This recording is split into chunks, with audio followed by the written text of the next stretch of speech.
All right. Good afternoon, everybody. Can y'all hear me okay? Yeah. All right. So my name is EJ David. Please call me EJ.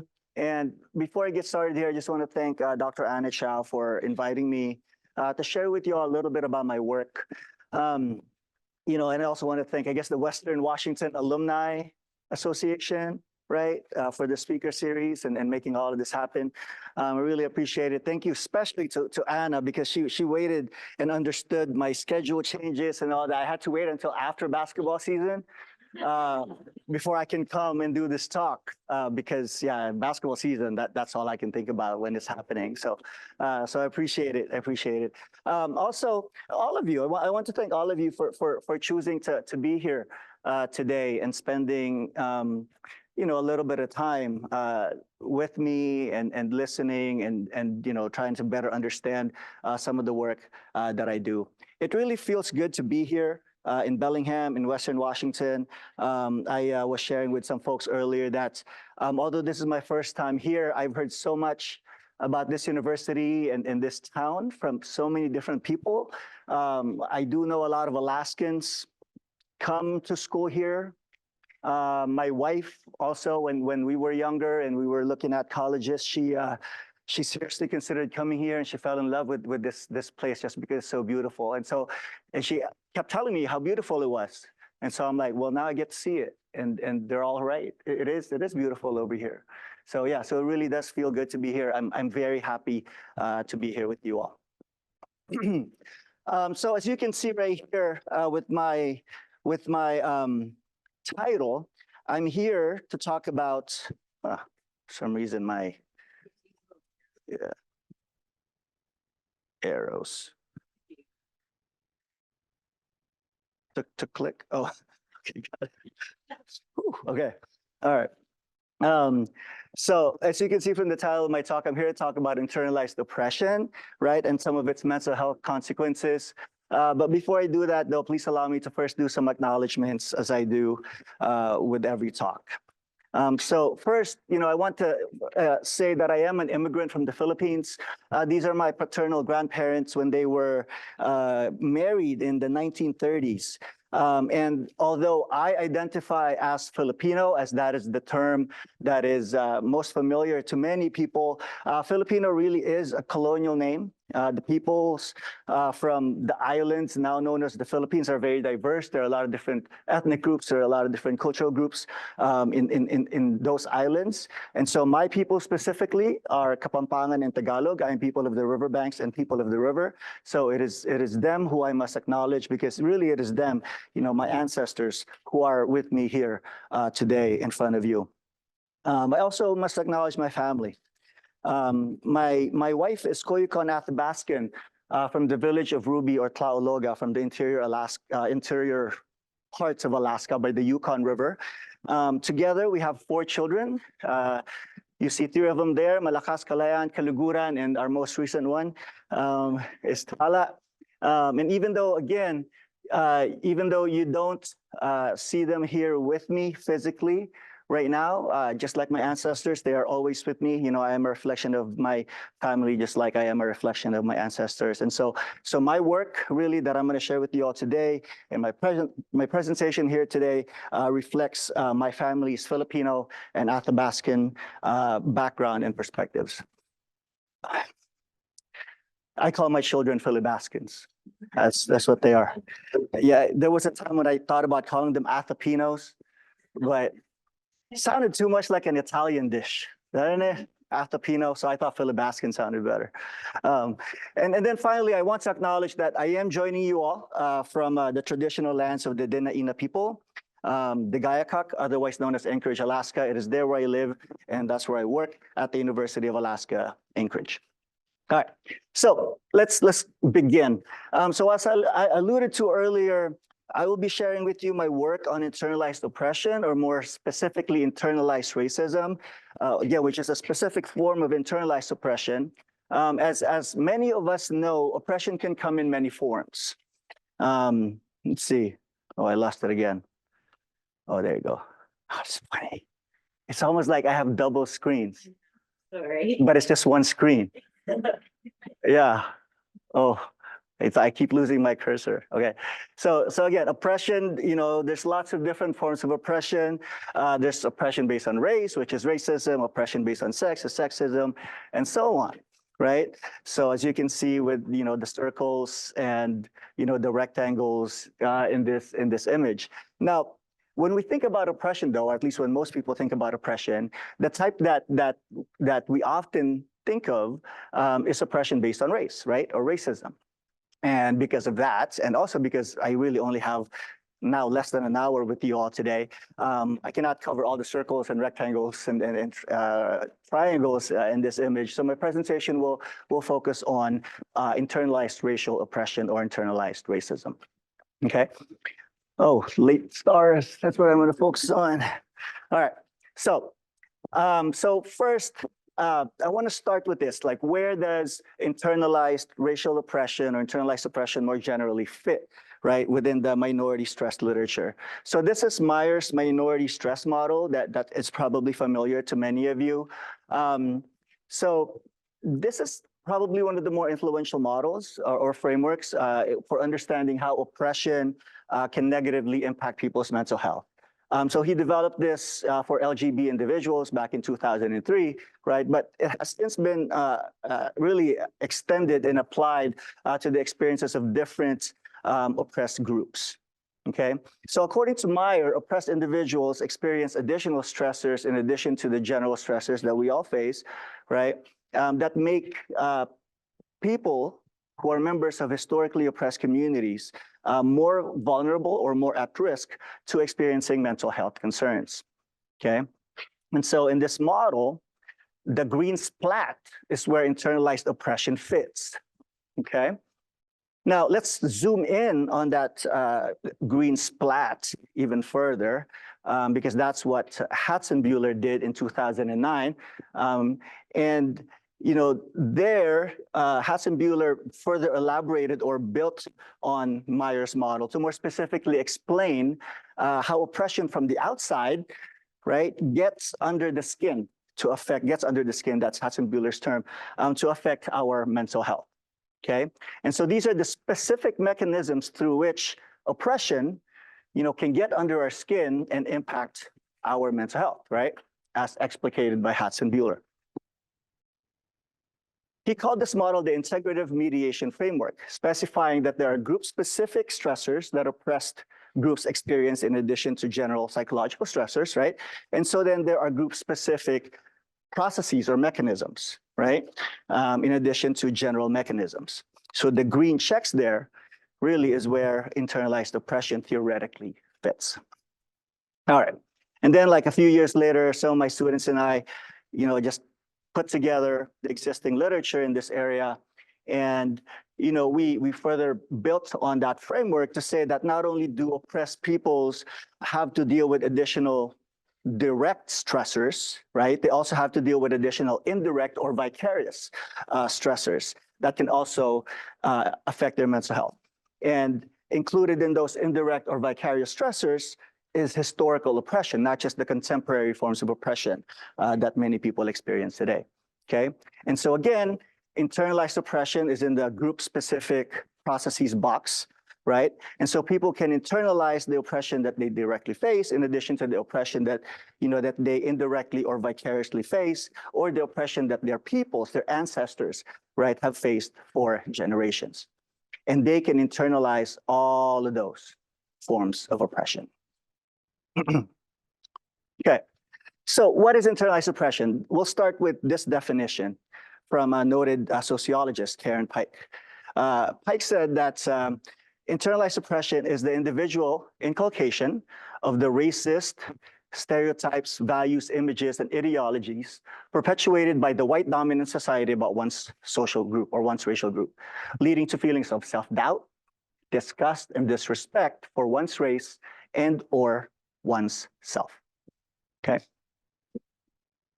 So today, I plan to provide an overview of how much progress we've made over the last 20 or so years in understanding internalized racism and its effects on our mental health, okay? Because it hasn't always been the case where there's a lot of literature to even review or present, okay?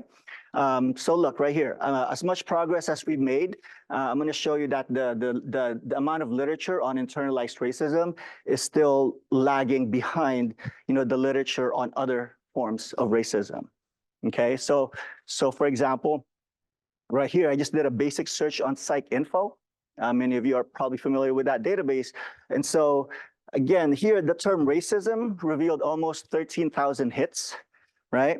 And then when I entered interpersonal racism, there are 13,000 hits. When I entered institutional racism, there's only 1,000 hits, right? But when I entered internalized racism, as low as that is for institutional racism, right? Internalized racism is only around 300 hits, okay? So really a lot of what we have literature-wise in psychology when it comes to racism is more the interpersonal type. Like, what did somebody say to you? What did somebody do to you, right? And then some on institutionalized racism, right? Like systemic racism, but very few on internalized racism, right? And so my work really is intended to partly fill this large imbalance in the literature, okay? And so also in my time here with you, as Dr. Chow alluded to earlier, I will be centering the experiences of Filipino Americans, right? So analogous to how internalized racism has been relatively understudied and seemingly forgotten by the field of psychology, Filipino Americans have also been understudied and underserved and invisibilized both by the field of psychology and by the general society. Okay, even though currently Filipino Americans are the third largest Asian American group in the country, but there was a time not too long ago when they were the second largest Asian American group in the country, composing approximately 20% of the Asian American population. So 1 out of 5 Asian Americans are Filipino Americans, but relatively speaking, they're not talked about as much, right, compared to other Asian American groups. So for example, this is, again, another PsycInfo search, just using the 6 largest Asian American subgroups as keywords. There's about 30,000 hits for Chinese, 13,000 hits for Japanese, 7,000 for Korean. Filipino only has around 1,000 hits, even though at this time, Filipinos were the second largest Asian American group in the country, right? And then also, as I mentioned earlier, this invisibility is reflected in the general society as well. So I did a quick content analysis of 4 major media outlets. These are like big nationwide media outlets. I'm not going to name them, but one of them is a newspaper, one of them is a magazine, one is a website, and one is a major TV network. And I just searched like how much, for each Asian subgroup, how many stories they have for each Asian subgroup. And what I found was that the coverage of Filipino stories lags significantly behind other Asian ethnic groups. So for example, with this graph, you will see the red line there is the representation of each of those subgroups proportion of the Asian American population. So for example, for Chinese, they compose around 23% of the Asian American population. So that's where their red line is. Oh, can you see this? Oh yeah, great. Yeah, so that's where their red line is, right? But as you can see, the 4 major media outlets cover them at a disproportionately higher rate, right? Way above their proportion of the Asian American population. And you can see the same thing for Korean and Japanese, right? This is their proportion of the population, but their coverage is way above those red lines. But if you look at Filipinos and you look at South Asians, you look at Vietnamese, this is their proportion of the Asian American population, and their coverage of them fall way below the red line. Okay. All right. And so really, this is the reason why Filipinos have been regarded as the forgotten Asian Americans, or the invisible minorities in psychological literature, okay? And it's important, right? It's important to pay attention to Filipinos specifically and not assume that their psychological experiences are similar to or even like the same as other Asians, because Filipinos have very different historical, cultural, and psychological realities than other Asian groups. And what is perhaps the most important factor that makes Filipinos' experiences different is their extensive history of colonialism and its legacies, right? So first colonized by Spain for approximately 350 years, and then after that by the United States for another 50 years, but arguably even longer.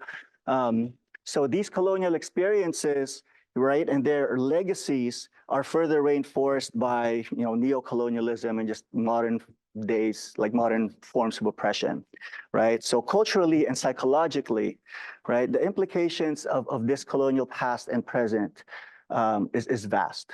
The damages that colonialism has wrought on Filipinos was to me was first very eloquently described by Filipino national hero Jose Rizal in the late 1800s. Jose Rizal said, "Little by little, they lost their old traditions, the mementos of their past. They gave up their writings, their laws, their songs, their poems, in order to learn by rote other doctrines which they did not understand, another morality, another aesthetics different from those inspired by their climate and their manner of thinking. Degrading themselves in their own eyes, they became ashamed of what was their own. They began to praise whatever was foreign and incomprehensible. Their spirit was dismayed and it surrendered to this disgust of themselves." Jose Rizal was describing Filipinos' experience of internalized oppression way back in 1889, right? And so to me, this makes Filipinos really one of the prime communities to work with in our efforts to better understand and address internalized oppression.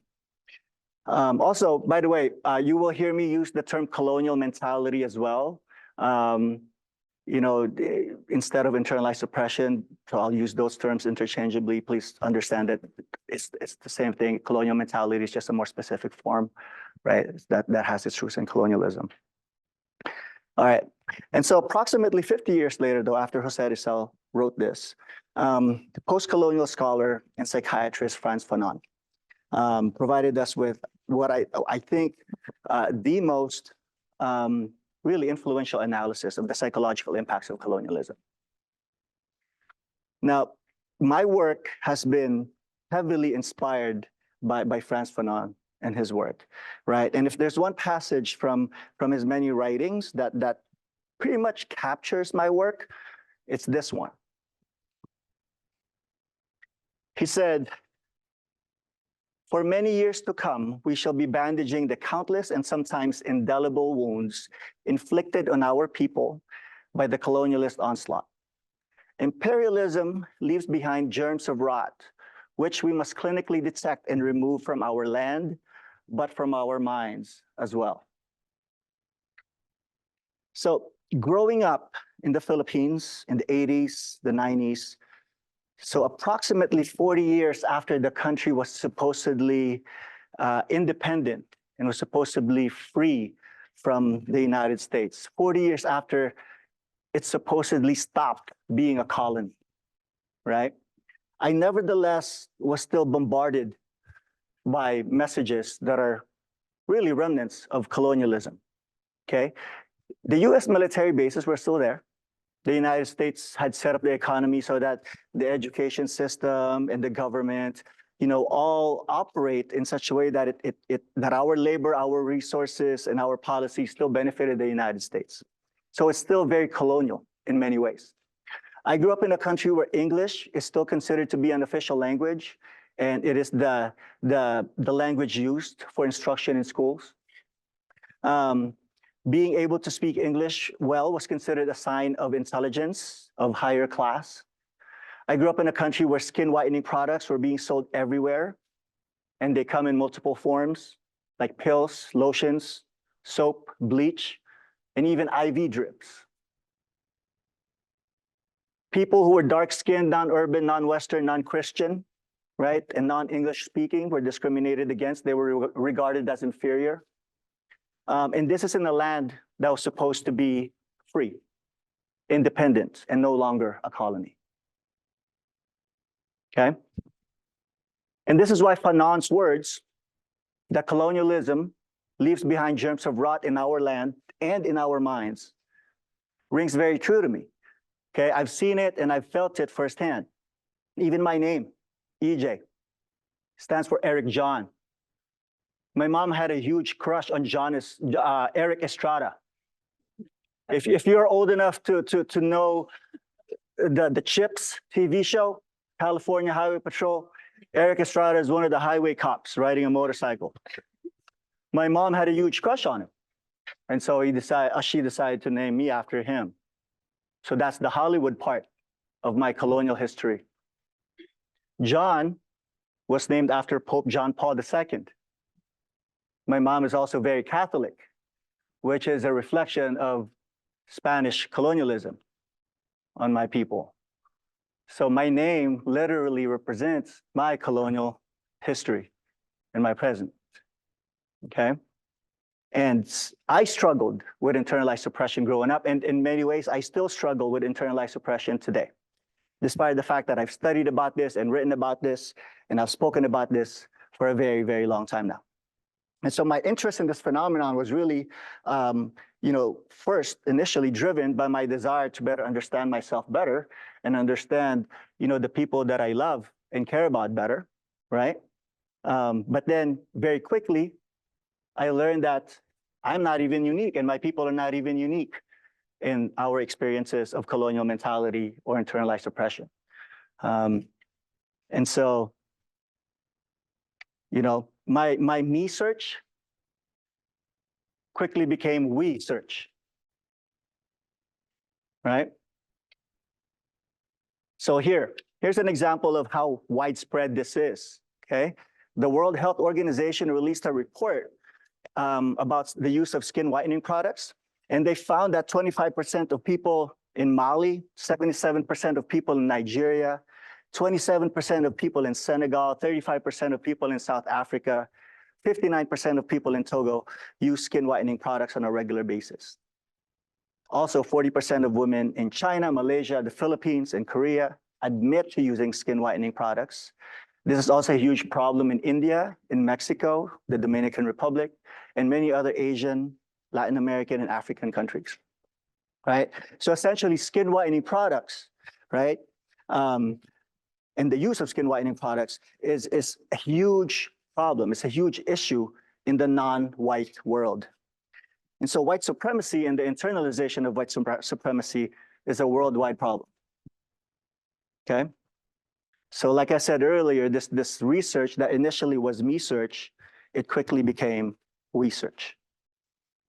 However, when I started doing psychological research on this topic a little over 20 years ago, right, I found that the field of psychology didn't really have much on colonial mentality or internalized suppression, which I found strange. I found it strange that a field, psychology, right, a scientific field that is focused on studying people's mentalities or minds, paid almost no attention to the study of the colonized mind. Okay? Other fields, like the humanities, for example, have done a lot of work on colonial mentality, internalized suppression, but not psychology, right? Psychology was way behind them. And so I thought maybe this was because psychology wants to be a, quote, hard science so bad, right? And it wants to quantify things and statistically connect variables and do experiments. And so then I was in grad school around this time. So then I thought, well, maybe I will use methods and psychological theories, that psychology regards as valid and legit, right, to study internalized suppression. So that maybe psychology will finally listen and regard colonial mentality or internalized suppression as a serious issue, as a legitimate issue. So that maybe finally the field will regard my and my people's lived realities as valid and deserving of attention, right? And so then first I wanted to better understand what these germs of rot that colonialism left behind looked like. So then I sought to identify common manifestations of colonial mentality. And so I used, things like exploratory factor analysis and confirmatory factor analysis, those methods that psychology regards as legitimate, right? And so then I found this. I found out for Filipino Americans, they commonly express colonial mentality in these 5 ways, right? Feelings of inferiority for being Filipino, feeling ashamed or feeling embarrassed for being Filipino, also discriminating against other Filipinos who they perceived as less American, right? They call them fresh off the boat or FOBs. Now those like fresh off the Boeing. There's people fly here now. Desiring lighter skin tone, like using skin whitening products, or desiring people with more, white European physical traits as more attractive. And then lastly, denying or tolerating or minimizing the effects of historical oppression like colonialism and modern day oppression. Saying things like, it was good that we got colonized. It was good that they taught us better. It was good that they taught us English. It's good that they brought us democracy. It's good that they brought us Catholicism. Okay, a lot of people call that last manifestation there as colonial debt. So these are consistent with what Jose Rizal, with how Jose Rizal described internalized suppression among Filipinos.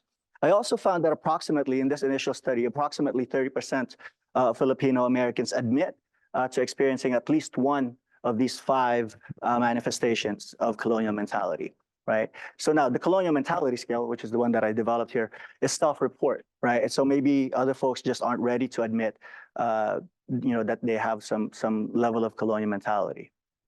Okay, because there are other studies during this time, like there's a survey research done in the Philippines, not with Filipino Americans, but people in the Philippines, found that approximately 50% of Filipino admit to using skin whitening products, right? And that is actually more consistent with a later research that I conducted using a more, I guess, subtle measure of internalized suppression. Like I used an implicit association test, which I will describe in more detail later. And with that study, I found that 56% of Filipino Americans have associated anything Filipino with inferiority, okay? So anyways, my research also suggests that colonial mentality may develop from socialization, right? From us learning it from our family and from our community. Like we found that 85 to 90% of Filipino Americans report seeing colonial mentality being expressed by their family, their friends, and by their larger community. Okay, so it is widespread, right? At least from these reports, right? 85 to 90% of them say that they've seen this.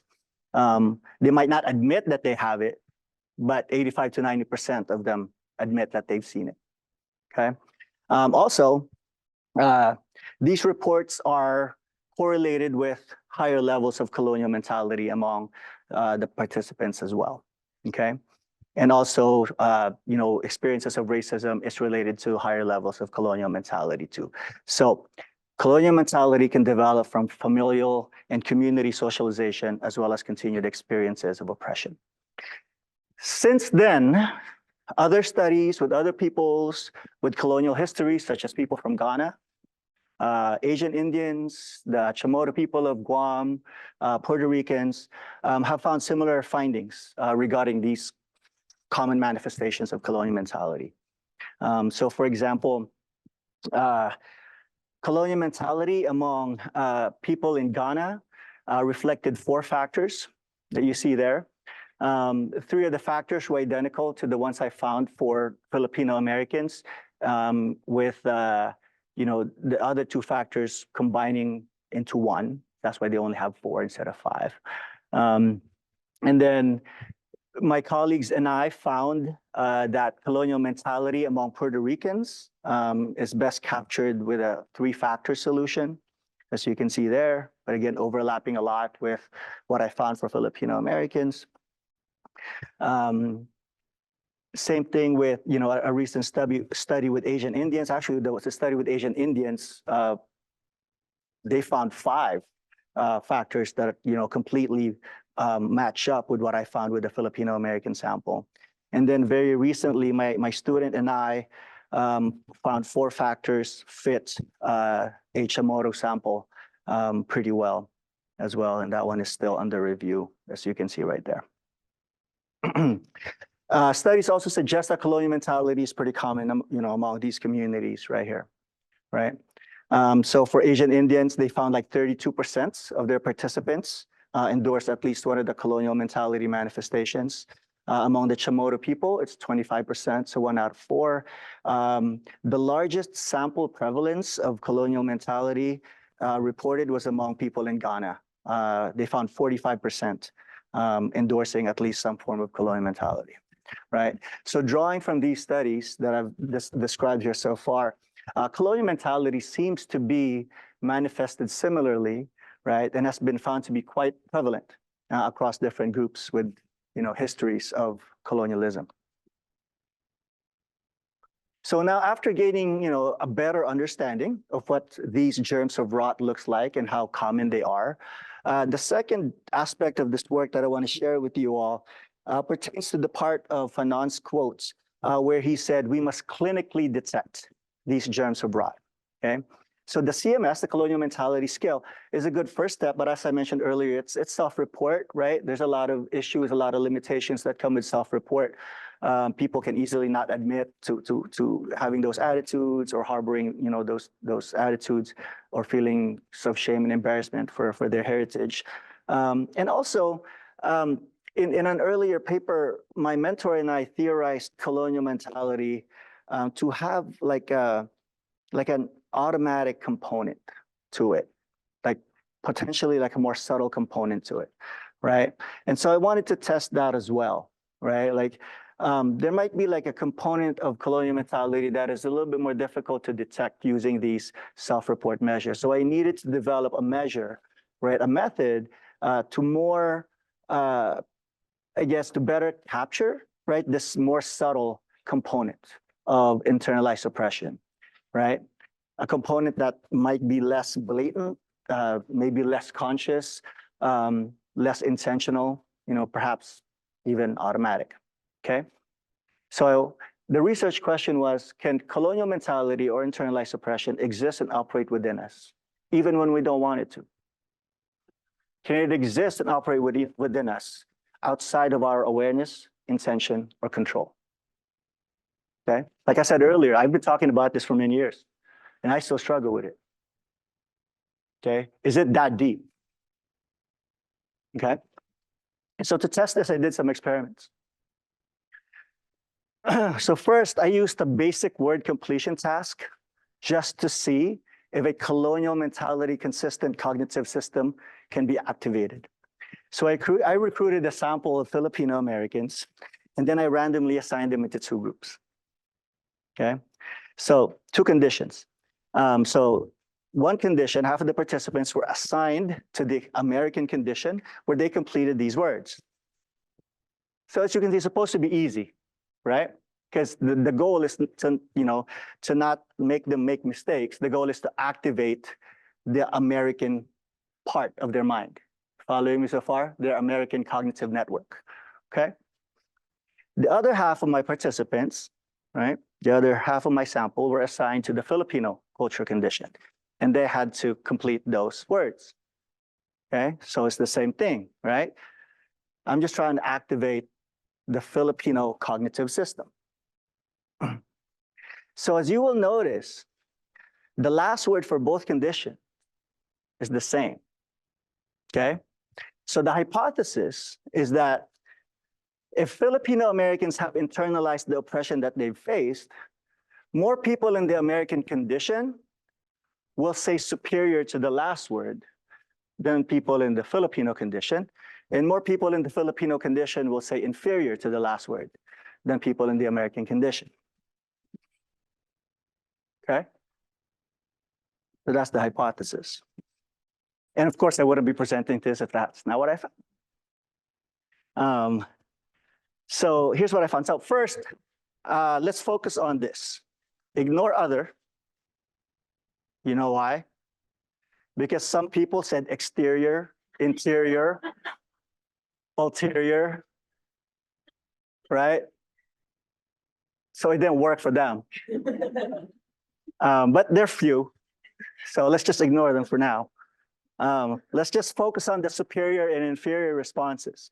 So as you will see, the red bar, right, is the American condition, right? It's higher than the blue bar, which is the Filipino condition for superior responses, okay? And the opposite is true for the inferior responses. The blue bar, which is the Filipino condition, is higher than the red bar, okay? And so then I was like, well, that was a pretty fun and simple study, right? So I was like, I want to replicate it. It's simple enough that I can easily replicate it. And so, I went to a Filipino American conference attended by Filipino Americans that are supposedly interested in and proud to be Filipino, interested in their culture and their history, and they're proud to be Filipino, right? So I went to one, kind of like a classroom like this.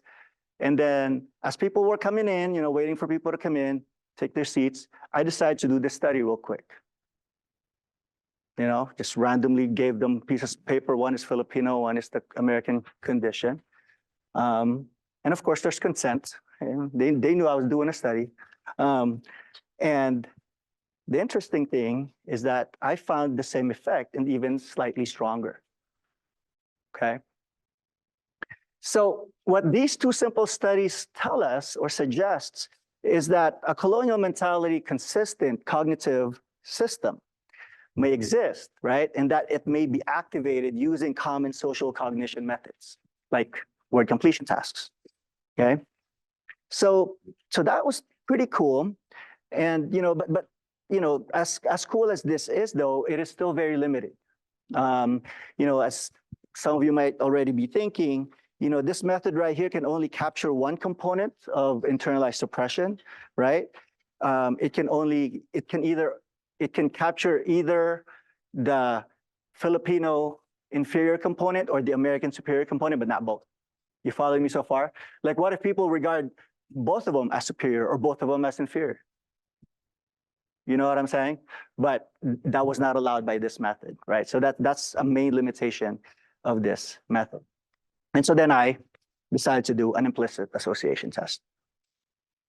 So many of you are probably familiar with the implicit association test, or like a typical implicit association test. This right here is the internalized suppression or colonial mentality, IAT, right? It follows the typical implicit association tasks. So just real quick, I sat people in front of a computer for block one. I simply asked them to press one key if they see a pleasant word and an American word, and then another key if they see a Filipino word. So that's block one. Block two, I asked them to press one key if they see a pleasant word on the screen, another key if they see an unpleasant word on the screen. Block three is when things start getting interesting. I asked them to press one key if they either see an American word or a pleasant word, and then another key if they see either a Filipino or unpleasant word. Block four is just a changing of keys block, so that's not interesting. Block five is the opposite pairing, right? Press one key if you see a Filipino or pleasant word, and another key if you see an American or unpleasant word. These arrows right here is telling us that I randomly switched block three and block five between participants, right, to control for order effects, okay?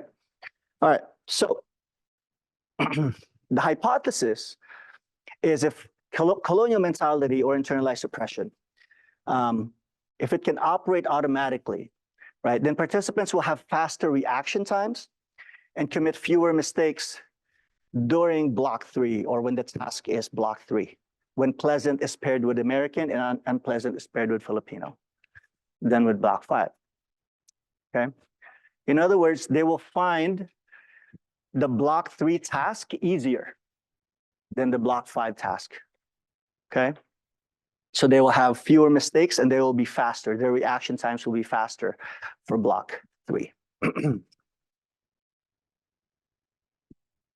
And the results showed that, yeah, participants committed more errors and were slower when American was paired with unpleasant or when Filipino was paired with pleasant. It just did not match their cognitive system, okay? So in contrast, they were faster and committed fewer errors when American was paired with pleasant or when Filipino was paired with unpleasant. And I've replicated this, with another sample in other studies. I've also replicated this similar result using a different method. I did a lexical decision priming task. So instead of a implicit association task, it's another computer, reaction time task on the computer, lexical decision priming task. And I found the same results, okay? And so what these findings suggest is that Filipino Americans have internalized the oppression that they've experienced so deeply, right, that it now exists and operates outside of their awareness, intention, or control, right? And so we must now also detect, like clinically detect, these less blatant, more automatic ways, more insidious ways that internalized racism may exist and operate within us, okay? And so now that we have a better understanding of what these germs of rot looks like, right? We know how common they are. We know that they can exist and operate insidiously, automatically, right? Even outside of our intention or control. We now also have different ways to capture them, to clinically detect them, right? The next question for me then was, so what? Right? So what if people have internalized oppression? So what if they have colonial mentality? Okay. This brings me to the third aspect of my work that I want to briefly share with you. So going back to Fanon's quote, where he mentioned that countless wounds, right? I also wanted to learn more about what these countless wounds are, right? And if colonial mentality or internalized oppression contributes to them, okay? So again, this is the framework that I was using, okay? The integrative mediational framework by Hudson-Buehler, based on Myers' minority stress model, right? Arguing that internalized oppression is one of the mechanisms through which oppression can get under our skin and negatively affect our well-being, right? This is consistent, again, with Frantz Fanon's contention that because it is a systematic negation of the other person and a furious determination to deny the other person all attributes of humanity, colonialism forces the people it dominates to ask themselves the question constantly, in reality, who am I?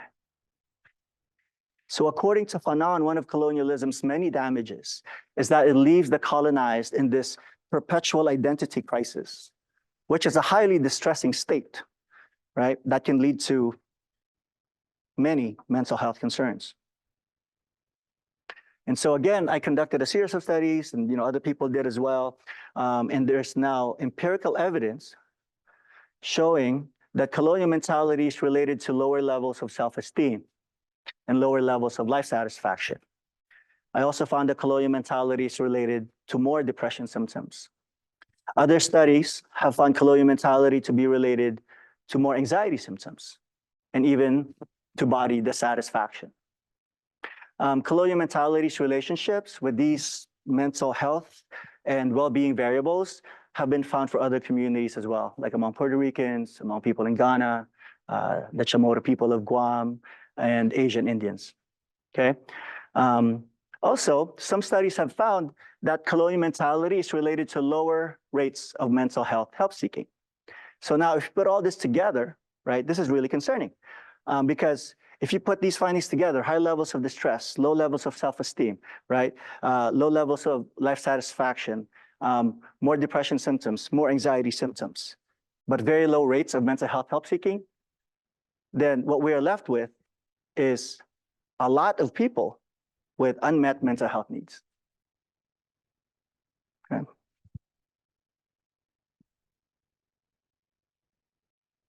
Here's another one. I was not part of this study. I wish I was, though. This is a study with Black men using the internalized oppression IAT, similar to the one that I described earlier.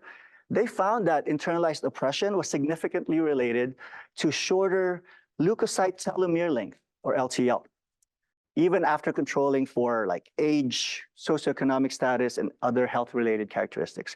So what they found was that those with higher internalized oppression levels had shorter LTL, okay? And this is important because LTL is an indicator of general systemic aging, okay? So shorter LTL is associated with like chronic diseases and earlier mortality. Okay, so in this study, they found that internalized oppression is literally killing Black men. Okay, so again, these findings suggest that we need to more seriously consider internalized oppression when we're conceptualizing the mental health of different communities in both, the clinical and research context. Okay, and to help us do this, I've alluded to this earlier already. We now have many tools, right, to measure colonial mentality as experienced by different groups of people with a colonial history, right? We now have tools for people in Ghana, people, the Chamorro people, Puerto Ricans, Asian Indians, okay? There's now also a measure to capture internalized racism more generally as experienced by Asian Americans. Same with the Latinx people and African Americans, okay? And again, similar to what I found with Filipinos and what the other studies that I reviewed have found, right? Regarding oneself in a negative way, in an inferior way, right? Believing in the inferior stereotypes about one's group, and regarding one's physical features as less attractive or less desirable, those are found to be common manifestations of internalized oppression, with these racial groups as well. There's now even just a general measure of internalized racism. If you don't want to focus on one racial group or one ethnic group, you just want to do all peoples of color, there's a measure for that as well, okay? There's a general measure of internalized racism for all peoples of color. They call it appropriated racial oppression though, not internalized oppression. They explain why in the article, read it yourself. I don't agree with it, but yeah, I still call it internalized oppression. So again, they found also that the manifestations of internalized racism among people of color in general are similar to what those previous studies found. Okay, so yeah, right. Internalized racism is a common experience among different communities. And although there are slight differences, I do want to acknowledge that between racial groups and how they manifest it, there are clear and strong overlaps. Okay. And so now, given that different oppressed groups have been struggling with internalized oppression for many generations, right? We have needed for a very long time to develop ways to address that. And a book that has been really needed for a long time now by many people just recently came out. So this book was put together by doctors Jan Estrellado, Lou Felipe, and Jeannie Celestial. I think they've done just a remarkable job of marshaling a group of scholars, clinicians, community leaders to help us address internalized oppression. So over the past couple of decades, we have learned plenty about what these germs of rot in our minds look like. We have developed different ways of detecting and measuring them. We have also empirically demonstrated that, that they have inflicted countless wounds and have been doing so for many generations. This book, I think, represents the next step in our quest to root out, bandage, or heal the germs of rot inflicted by oppression and the countless wounds associated with it. Okay, so in summary, going back to Fanon's quote, germs of rot, Fanon was right. In our lands and also in our minds, Fanon was right. These germs of rot must be clinically detected. Yep, countless wounds. Fanon is correct about that as well. We're just starting to bandage these wounds, and it might take many years, maybe generations, to clinically detect them and remove them and heal from them, right? And although, as you can see right here, although many of the things that Fanon said has proven to be true, I hope one thing that he's wrong about is that indelible part. I really hope that these wounds can be healed, reversed, or erased. I really hope that these damages are not permanent. As I mentioned earlier, as much as I've done this work, I still struggle with it. And so I truly, truly hope Fanon is wrong on this one. Thank you.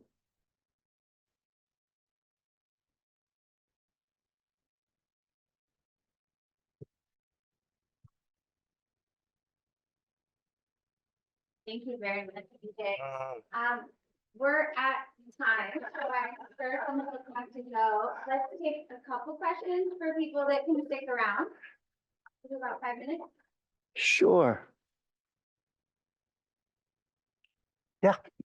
Colonial mentality influence Filipino Americans' ability to find achievement in our identity. Negatively. Some of the studies that I pretty much glossed over, they did find a negative correlation between colonial mentality and racial identity development or ethnic identity development. So one study that I conducted actually looked at, it compared two models. So one model has, integrated these cultural variables like levels of acculturation, ethnic identity, even collective self-esteem, right, in predicting depression symptoms, right? And that, culturally informed model was pretty good, right? It had, it predicted variance in depression, that was pretty high. It was statistically significant, and large variance in depression symptoms. But then I compared that to a model that included colonial mentality. So it still includes the, all the different cultural variables like racial identity, collective self-esteem, acculturation, but I added colonial mentality on there. And that one explained, like it doubled the variance explained in depression, right? And that study found that colonial mentality is negatively related to people's ethnic identity development. And theoretically, that's one of the I guess, mechanisms through which colonial mentality can impact well-being and mental health, right? I do want to say though that, my students and I, for the past, I don't know, 5 or 6 years now, a lot of my students have tried to study the relationship between internalized suppression and, racial or ethnic identity, and then some mental health outcome. And our results have been inconsistent. Sometimes it's really weird. Like sometimes we find like a strange correlation, like a positive correlation. Not a positive, but like it's almost like instead of racial identity operating as a buffer for the relationship between colonial mentality and mental health, like you would think it's like a protective factor or something. Sometimes it operates as an exacerbating factor, right? And so then we're like, what does that mean? Well, one explanation is, maybe people with low levels of colonial mentality, right? Like I said earlier, they don't care about what's happening in the world. They don't care about historical and contemporary oppression, so they're not affected. Their mental health is not affected by it. Whereas those people with high levels of of racial and ethnic identity, because of their awareness, right, they're more distressed by what they see and the things that they experience. So it's complicated. So that's my long way of saying, generally and theoretically, I've seen a negative correlation between colonial mentality and racial and ethnic identity, but I think the relationship is not that simple. It's complex. Yeah. Mm-hmm. Yeah. The word combination of inferior was higher among the Filipino conference group. And I was wondering if you have a group like that that's focused is like celebration of identity, did it have the opposite effect where it instead perpetuated the victim mindset and thus further ingraining the colonial mentality? Okay, so let me see if I understand your question correctly. So here's a group that was at least, on the surface, they're supposed to be proud of their group. But what happened? But they still said inferior to the last word. And so your question is that a reflection of like a victim mentality or? Yeah. Celebration. And of course, you're going to be more acknowledging colonialism and its negative effects. Mm-hmm. Like you have that in a large group kind of student, in addition to your celebration, is that also furthering the mindset of victimhood? Yeah, no, it's possible. You know, that's always the danger with this kind of work, right? Um, yeah, it's, you know, am doing this? Is it perpetuating, right? Like this victim mentality? Um, sure, that's a possibility. You know, but also like to me, the damages have been so vast and have been happening for many generations now that to me it's like I can mess them up even more. Like it's already super effed up. You know what I mean? So I'm willing to take that risk if it's going to bring, you know, more awareness to the negative implications of this. Yeah. Yeah. Good point though. Appreciate that. Yeah. How would you recommend these concepts for the pandemic to be like evaluate? I get that question a lot. Um, so the question is, you know, like, how would you bring this up to like a parent or an elder or somebody that you really have a good relationship with, you know, somebody that you respect, and, you know, but you want to point out that, hey, you know, this is kind of problematic what you're doing here. It's hard, you know, like, you know, I've been doing this for a long time. I talk about this a lot. Uh, you know, you see me right now, I talk about it like it's almost like nothing to me. Like I just blah, blah, blah, blah, blah, almost emotionless, right? Like I've been desensitized to it, seemingly. Put my mom here though, you'll see a very different me. Yeah. Like my mom there's TFC, like the Filipino channel. And if you watch it, like a lot of the quote unquote beautiful people, right, are all light-skinned people, right? And then you see like ads for skin whitening and all of that stuff, right? And I will watch with my mom, you know, and seeing those, and I still struggle to like say something. So I acknowledge how difficult it is. So that I want to start there. It is very difficult, but there are, I guess, gentle ways that you can bring it up. And I've also done this with my mom and, you know, my sister. Too. I have an older sister. Like whenever I would shop, you know, go to like a Filipino grocery store with my mom, there would always be like a section, sometimes a whole aisle, sometimes multiple aisles of skin whitening products, right? And so what I've done with my mom is whenever we would walk by those skin whitening products, I'll just, you know, very gently kind of like say, like, man, how come there's so many skin whitening products here? Like, how come so many people want to be lighter skinned? You know, I just bring it up.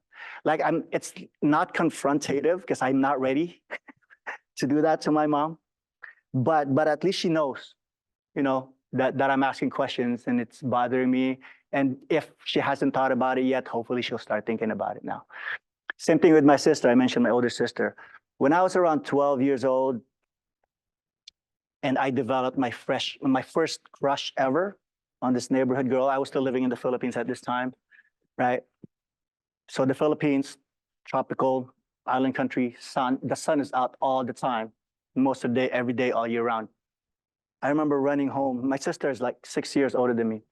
So she was already like around 18. I was 12, right?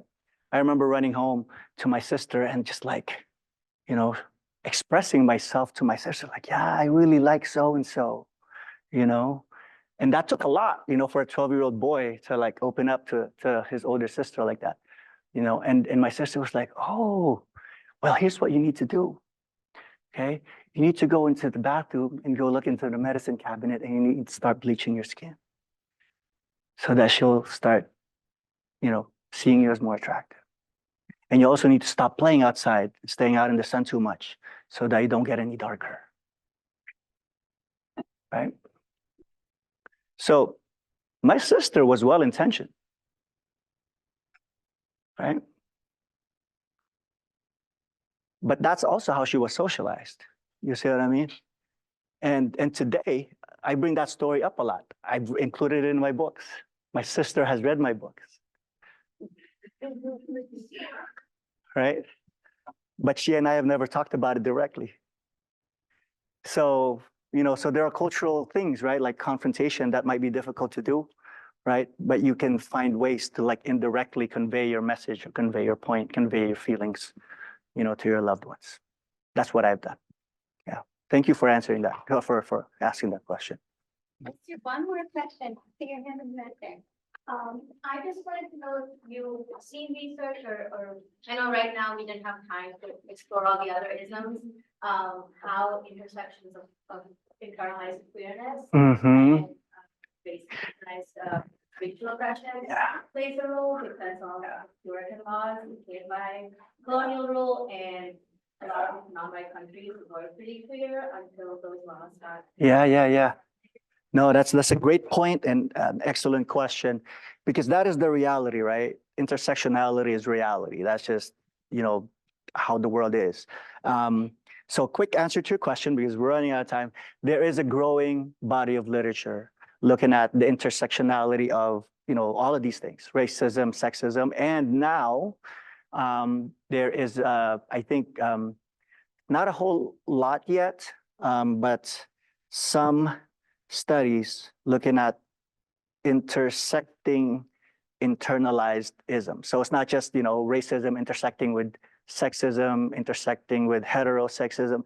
It's like internalized racism intersecting with internalized sexism. Yeah, so there's some of those studies coming out now.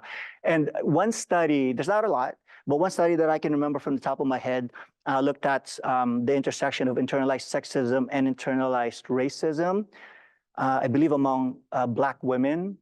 And